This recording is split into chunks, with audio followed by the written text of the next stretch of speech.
Cinema का इश्क।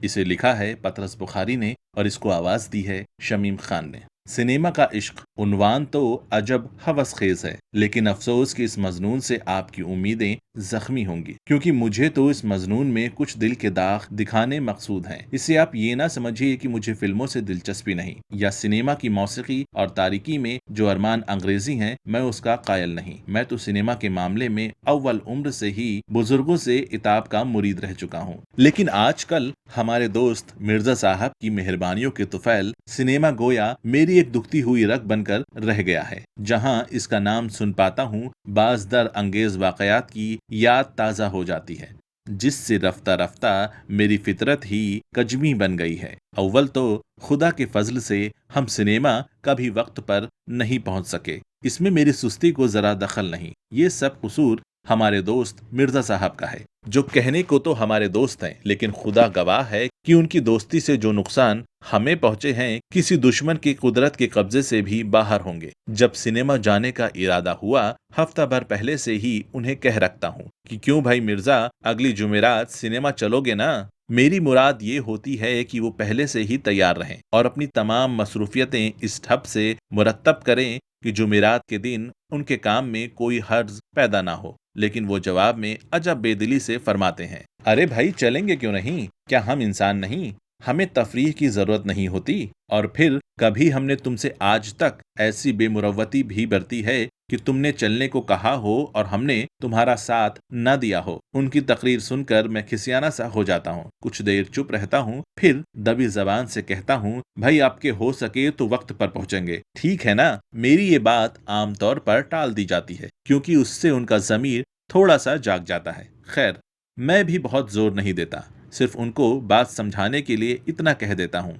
क्यों भाई, सिनेमा आजकल 6 बजे शुरू होता है, अब तुम्हारे ख्याल की कोई सनत तो है नहीं। नहीं, मुझे यकीन है 6 बजे शुरू होता है। तुम्हें यकीन है तो मेरा दिमाग मुफ्त में क्यों चाट रहे हो। इसके बाद आप ही कहिए, मैं क्या बोलूं। खैर जनाब, जुमेरात के दिन 4 बजे ही उनके मकान को रवाना हो जाता हूँ, इस ख्याल से कि जल्दी जल्दी उन्हें तैयार करा के वक्त पर पहुंच जाए। दौलत खाने पर पहुंचता हूँ ना आदमजाद, मर्दाने के सब कमरों में घूम जाता हूँ, हर खिड़की में से झांकता हूँ, किसी झिरी से आवाज देता हूँ, लेकिन कहीं से रसीद नहीं मिलती। आखिर तंग आकर उनके कमरे में बैठ जाता हूँ। वहां 10-15 मिनट सीटियां बजाता रहता हूँ, 10-15 मिनट पेंसिल से ब्लॉटिंग पेपर पर तस्वीरें बनाता रहता हूँ, फिर सिगरेट सुलगा लेता हूँ और बाहर ढेवड़ी से निकलकर इधर उधर झांकता हूँ। वहां बदस्तूर हूँ कि आलम देखकर कमरे में वापस आ जाता हूँ और अखबार पढ़ना शुरू कर देता हूँ। हर कॉलम के बाद मिर्जा साहब को एक आवाज दे लेता हूँ, इस उम्मीद पर कि शायद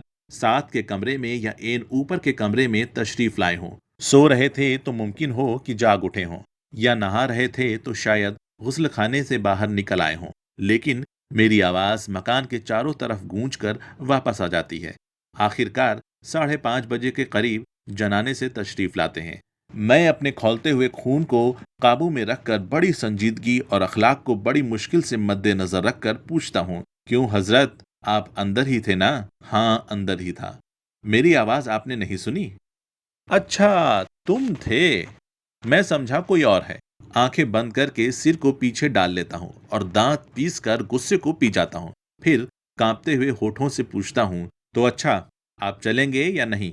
कहाँ। अरे खुदा के बंदे, आज सिनेमा नहीं चलना क्या। हाँ, सिनेमा सिनेमा, ये कहकर वो कुर्सी पर बैठ जाते हैं। ठीक है, ठीक है, सिनेमा। मैं भी सोच रहा था कि कोई ना कोई बात ऐसी है जो मुझे याद नहीं आती। अच्छा हुआ कि तुमने याद दिलाया, वरना मुझे रात भर उलझन रहती। तो चलो फिर, अब चलें। मैं सोच रहा था कि जरा कपड़े बदल लेते तो खुदा जाने धोबी कमबख्त कपड़े लाया भी है या नहीं। यार, इन धोबियों का तो कोई इंतजाम करो। अगर इंसान का कत्ल एक संगीन जुर्म ना होता तो ऐसे मौके पर मुझसे जरूर हो जाता। लेकिन क्या करूं, अपनी जवानी पर रहम खाता हूं, बेबस होता हूं। सिर्फ यही कह सकता हूं कि अल्लाह, मिर्जा भाई, अल्लाह के वास्ते मुझ पर रहम करो। मैं सिनेमा चलने को आया हूं, धोबियों का इंतजाम करने नहीं आया। यार, बड़े बदतमीज आदमी हो। 5:45 बज चुके हैं और तुम ज्यों के त्यों बैठे हुए हो। मिर्जा साहब अजीब मुस्कुराहट के साथ कुर्सी पर उठते हैं, गोया ये जाहिर करना चाहते हैं कि अच्छा भाई, तुम्हारी बचकाना ख्वाहिशें आखिर पूरी कर ही दें। चुनांचे फिर ये कहकर अंदर तशरीफ ले जाते हैं। अच्छा, कपड़े पहन कर आऊं? मिर्जा साहब के कपड़े पहनने का अमल इतना लंबा है कि अगर मेरा इख्तियार होता तो कानून की रूह से उन्हें कभी कपड़े उतारने ही ना देता। आधे घंटे के बाद वो कपड़े पहने हुए तशरीफ लाते हैं, एक पान मुंह में और दूसरा हाथ में। मैं भी उठ खड़ा होता हूँ। दरवाजे पर पहुंचकर मुड़कर जो देखता हूँ तो मिर्जा साहब गायब। फिर अंदर जाता हूँ, मिर्जा साहब किसी कोने में खड़े कुछ कुरेद रहे होते हैं। अरे भाई चलो। चल तो रहा हूं यार, आखिर इतनी भी क्या आफत है? और ये तुम क्या कर रहे हो? पान के लिए जरा तंबाकू ले रहा था। तमाम रास्ते मिर्जा साहब चहलकदमी फरमाते जाते हैं। मैं हर 2-3 लम्हे के बाद अपने आप को उनसे 4-5 कदम आगे पाता हूँ। कुछ देर ठहर जाता हूँ, फिर आगे निकल जाता हूँ, फिर ठहर जाता हूँ। गरज ये कि गो चलता दुगनी रफ्तार से हूँ, लेकिन पहुंचता उनके साथ ही हूँ। टिकट लेकर अंदर दाखिल होते हैं तो अंधेरा घुप। बहुत देर आंखें झपकता हूँ, कुछ सुझाई नहीं देता। इधर कोई आवाज देता है, ये दरवाजा बंद कर दो जी। या अल्लाह, अब जाऊं कहाँ? रास्ता, कुर्सी, दीवार, आदमी, कुछ भी तो नजर नहीं आता।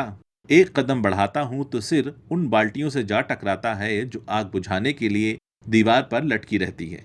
थोड़ी देर बाद तारीकी में कुछ धुंधले से नक्श दिखाई देते हैं। जहां तारीक तर सा धब्बा दिखाई दे जाए वहां समझता हूं कि खाली कुर्सी होगी, मगर कमर झुकाकर उसका रुख करता हूं। इसके पांव को फांद, उसके टखनों को ठुकरा, औरतों के घुटनों से दामन बचा, आखिरकार किसी की गोद में जा बैठता हूँ। वहां से निकाल दिया जाता हूँ और कई लोगों के धक्कों की मदद से किसी खाली कुर्सी पर पहुंचता हूँ। मिर्जा साहब से कहता हूँ, मैं ना बकता था कि जल्दी चलो, खामखा में हमको जलील कर दिया ना, गधा कहीं का। इस शगुफ्ता बयानी के बाद मालूम होता है कि साथ की कुर्सी पर जो हजरत बैठे हैं, जिनको मैं मुखातिब होकर कह रहा हूँ, वो मिर्जा साहब नहीं बल्कि कोई और बुजुर्ग हैं। अब तमाशे की तरफ तवज्जो देता हूँ और समझने की कोशिश करता हूँ कि फिल्म कौन सी है, उसकी कहानी क्या है और कहाँ तक पहुँच चुकी है। समझ में सिर्फ इतना आता है कि एक मर्द और एक औरत जो पर्दे पर बगलगीर नजर आते हैं, एक दूसरे को चाहते होंगे। इस इंतजार में रहता हूँ कि कुछ लिखा हुआ सामने आए तो मामला खुले, लेकिन इतने में सामने की कुर्सी पर बैठे हुए हजरत एक लंबी चौड़ी अंगड़ाई लेते हैं, जिसके दौरान कम से कम 200-300 फीट फिल्म गुजर जाती है।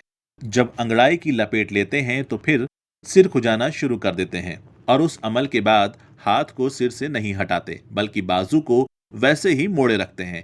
मैं मजबूरन सिर को नीचा करके चायदानी के उस दस्ते के बीच में से अपनी नजर के लिए रास्ता निकाल लेता हूँ और बैठने के अंदाज से बिल्कुल ऐसा मालूम होता है कि जैसे टिकट खरीदे बगैर अंदर घुस आया हूँ, चोरों की तरह बैठा हूँ। थोड़ी देर बाद उन्हें कुर्सी के नीचे कोई मच्छर या पिस्सू महसूस होता है, चुनांचे वो दाईं तरफ से जरा ऊंचे बाईं तरफ को झुक जाते हैं।